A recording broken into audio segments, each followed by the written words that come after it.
Today's agenda about interaction and dexterity, I'll show you where to find and activate some of these features in interaction and dexterity. We'll talk a little bit about the assistant menu, and then I'll show you some ways you can customize buttons on your Samsung phone. Interaction dexterity is an assistive technology, so it's accessibility that gives you features and access to features that allow you to modify how your device works.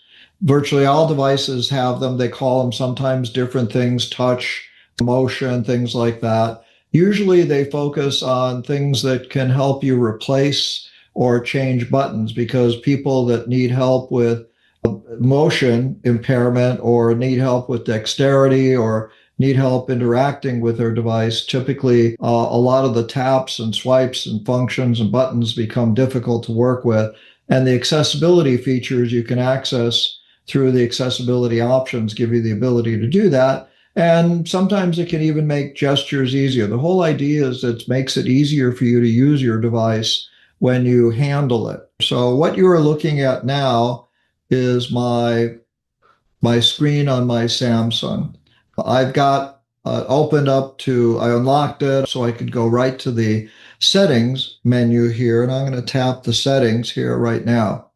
So it tells you here's your name, and then there's a whole list of settings here, connections, things that are probably things you want to get to first are at the top, but not always. So we're going to scroll through this until we find the accessibility features, which are here under accessibility. And that's a little accessibility icon that shows up sometimes on your screen. It covers vision, hearing, and dexterity.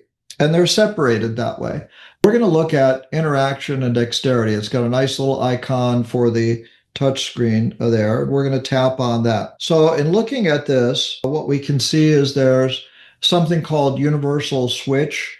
It is possible with most technology to attach external accessories. They typically are made for that device, and they give you the ability to control your phone or computer with some kind of external accessory like a sight sensor or motion device or something specifically made for that. We're going to look at the assistant menu here, and we're going to take a look at what it can do for us. So if I turn this on, I just tap the button, it moves over, and I can look at the assistant menu now. And it says select assistant menu items and select apps to show contextual message menus. So a contextual menu is when you tap.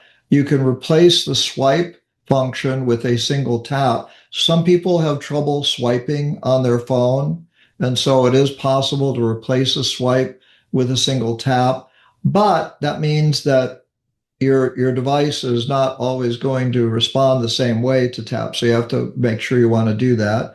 There's an assistant menu shortcut, there's an assistant menu size, and there's a transparency function here, and you can show it as an edge icon. Samsungs and most Androids give you an edge menu where if you swipe from the right to left along the right edge of your upper part of your phone, you'll see an edge icon there. And then there's a few other things here, a touchpad and cursor control.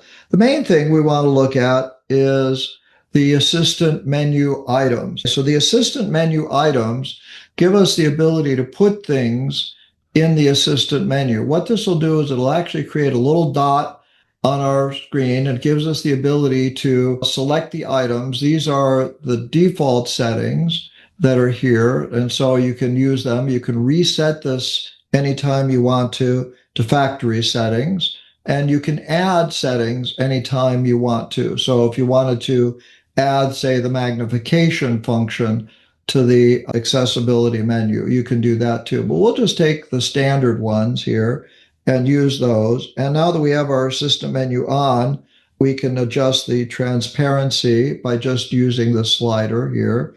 And it will give us the ability to look at the assistant menu when we have our home screen selected and look at it. So that assistant menu is going to show up as a little icon here a little tap here on the left. So you see that little edge there? If I slide that over, it gives me the ability to access that menu, and I can tap it and it brings up these quick settings that we looked at. I can tap it and go to recents, home, back, screen off, volume adjustments, screenshots, and there's two dots here, so I can actually scroll through it and I can swipe through and look at power off, notification panel, quick panel, and pinch to zoom. So these give me the ability, if I ever want to go directly to home, I can tap home, it'll take me to my home screen. That little menu is always there, available for me to look at. And you can see the transparency setting gives me the ability to look at different things. Tapping recents gives me the ability to work with that, and I can go back to the accessibility feature.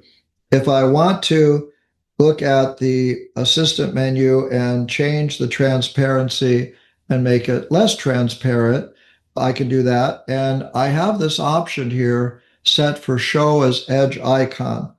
You have a choice of how you want it. Sometimes that assistant menu gets annoying, as one of our members mentioned at one time. So this edge icon function gives you the ability to have it appear just on the edge like that as a small half, moon type of icon. But if I go back to the accessibility menu and I go back to recents here, go to this, and I say show as edge icon and I turn that off, now that accessibility icon is going to be on my screen anywhere and it's going to take up space on my screen. I do have the ability, what I'm doing is I have my finger tapped on it and I'm holding it, and I do have the ability to move it around to get it out of the way, but it is about the size of an app icon, so it can become a little bit annoying. So using that function where you want to make it as an edge icon changes how it appears and makes it much less visible and take up much less screen space, because our screen space is really valuable on our phones.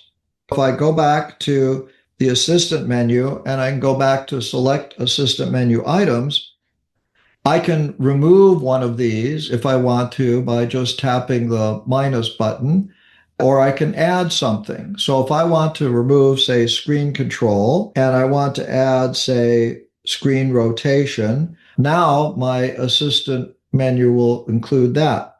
So I go back to my home screen, I'll go back to my edge icon here, and I have screen rotation now is an option here. So you have the ability to customize what shows up here. It's really a tool that gives you the ability to put these functions in a tap mode so it's easier for you to utilize them rather than having to remember an option or a function or other thing. And you can select all of these items: emergency SOS, scrolling, Bixby, which is Samsung's AI, touch and hold or double tap, so that if you have any kind of dexterity issue at all, it's possible to put one of these functions into your button. And if you ever want to just go back to factory settings, like screen rotation was something I added, just tap on reset and that'll reset it.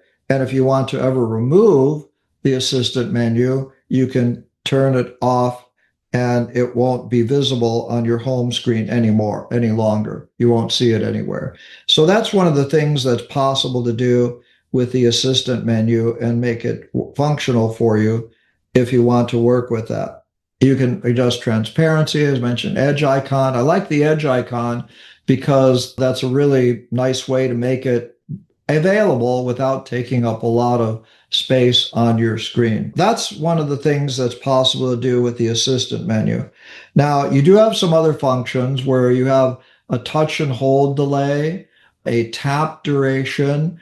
You can ignore repeated touches. So if you're accidentally pressing something and you don't, sometimes people with hand tremors, sometimes their finger touches the screen multiple times. You do have the ability to really make a lot of adjustments here, and you have the ability to do things like blocking interaction. So you can keep the focus on a single app, by blocking the back, home, and recents buttons. These are the back, home, and recents buttons that I use at the bottom of my screen. And so you have the ability to manage those capabilities as well. And there's a few things here as well. You have the ability to handle things with a mouse and a physical keyboard. It is possible to attach a mouse and a physical keyboard through Bluetooth to your phone, and most phones let you do that now and let you control it with that capability. So if we go back to accessibility, so that's some of the things that the accessibility capabilities give you when you're working with dexterity, interaction, and dexterity. You have the ability to work with that and adjust it. Now, under accessibility, there's also something called advanced settings. And I was looking at this the other day, and this is how you can actually customize what certain buttons do. You have something called a quick panel button, accessibility button, the side and volume up buttons, volume up and down buttons. You can get notified with a flash, and you can change the time it takes to take action. And then there's backup settings you can modify as well, but that's a subject for a different topic. So if I look at the accessibility button, what this is going to do is it's going to put a little accessibility button at the bottom menu of your smartphone. And you can select the actions that you want to use that accessibility button for. So it's like having another button on that menu for a specific function. So you have the ability to access accessibility, but you can set any of these functions use with that accessibility button. So if you want to use it with, say, a magnifier, you can set that. And now you notice on my screen, there's a little accessibility button in the lower right-hand corner. If I tap that, it brings up the magnifier automatically with one tap. So it's another way to get to a rapid, quick setting with just one button. If you use something frequently, if you want that magnifier and you don't want to have to dig through and find it a certain way, it's another way of doing it. So you can have color filters, sound notifications, etc., link quick settings, and other things like that. So that's one of the functions you can do with that if you want to use that accessibility. Another function are quick panel buttons. When you swipe down from the upper right, you get access to the quick settings panel, and you can add certain functionality to that quick settings panel as well. Not as many options, but you do have the ability to customize that if you're interested. One of the more interesting things you can do is you can change what the side and volume up button does, and you can change what the volume up and down buttons do. So sometimes when you press the side and volume up button, that's usually a sequence. And so if you press them simultaneously, you can also automatically launch some of these functions if you want to. Same functions you can use with the accessibility button if you want to, but you can set your button to actually do that for you. And you have the ability with the volume up and down button to customize what happens when you press and hold the volume up and down buttons for 3 seconds. Okay, so it's going to adjust volume automatically, but if you want to use them for some other function, you can. One of my friends gets distracted by their phone and they look at it often. And so what they did was they actually changed their color filter on their phone to be black and white, so it isn't as attractive and appealing to them to pick up and look at their phone all the time.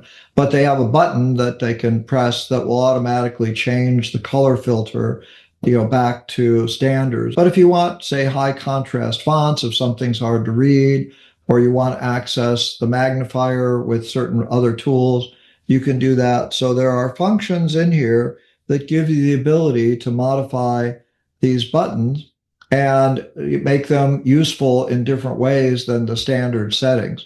You can also turn on what they call notifications and time to take action.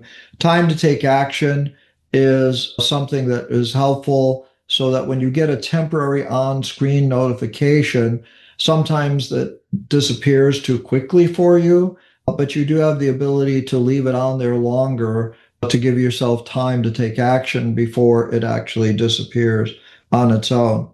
So those are just a few of the interaction and dexterity settings that are out there. But the advanced settings also give you the ability to get more information. And they've also got a nice contact us button here that gives you the ability to get a hold of somebody from Samsung. We can chat, you can get remote management, and you can get support with us, particularly on dexterity, accessibility, and other functions. So in addition to all of these settings, there's just dozens and dozens of settings that are out there. But some of these accessibility features are things that will probably be helpful to you if as you use your phone. And I encourage you to explore them one at a time, see if you like it, because you're more likely to remember what you did to turn it on in case you decide you want to turn it off. Okay. And so those are some things to keep in mind as well with settings when you make changes to any settings. I always recommend you change one, try it out for a while, for a few days, and then get used to it. If you like it, if you don't like it, then you can change it back. So those are options that you have available for you, and taking advantage of the settings and using the tools that are available from accessibility, interaction, and dexterity. So thanks for watching.